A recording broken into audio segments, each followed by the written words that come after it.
évidemment, comme tout le monde, nous sommes fermés.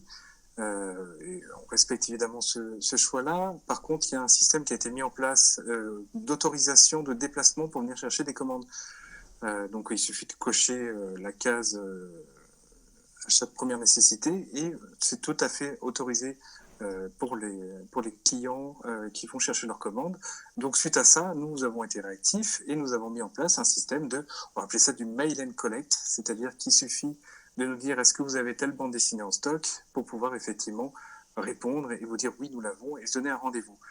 Donc voilà, on est dans un fonctionnement, j'ai envie de dire, de secours, mais, euh, mais on est là. Quel choix de BD est-ce que vous proposez? Il y en a moins en période de confinement ou au contraire, c'est tout à fait le même choix qu'à l'ordinaire? Alors, la seule chose à laquelle on n'a pas accès, c'est ce qui n'est pas en stock actuellement. Les distributeurs de bandes dessinées, de livres, de manière générale, ont fermé le temps du confinement eux aussi, donc on ne bénéficie pas d'autres stocks que celui qu'on possède. Par contre, du stock, on en possède beaucoup.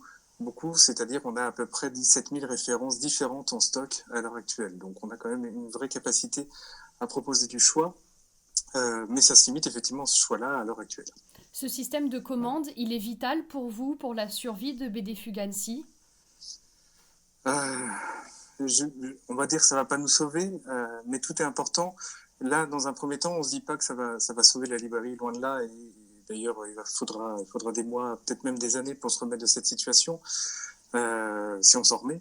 Mais dans un premier temps, ça permet en tout cas, j'ai envie de dire, d'être dans une complémentarité. On a des livres, il y a des lecteurs, et c'est possible, c'est autorisé. Donc c'est dans ce sens-là surtout qu'on y réfléchit. C'est pas une solution pérenne, c'est pas une solution financière. Par contre, c'est quelque chose, je pense, d'égalitaire pour le lecteur à qui il manque des nouvelles choses à lire, et Dieu sait qu'on en a.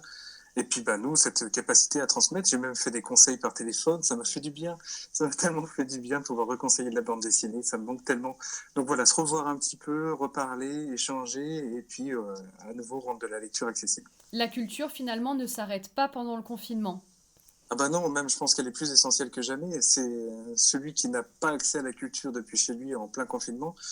Bah, je pense que ça doit être assez cauchemardesque, effectivement. Donc non, non, au contraire, je pense que c'est dans des moments comme ça qu'on prend conscience de l'importance de la culture et de sa disponibilité. Oui.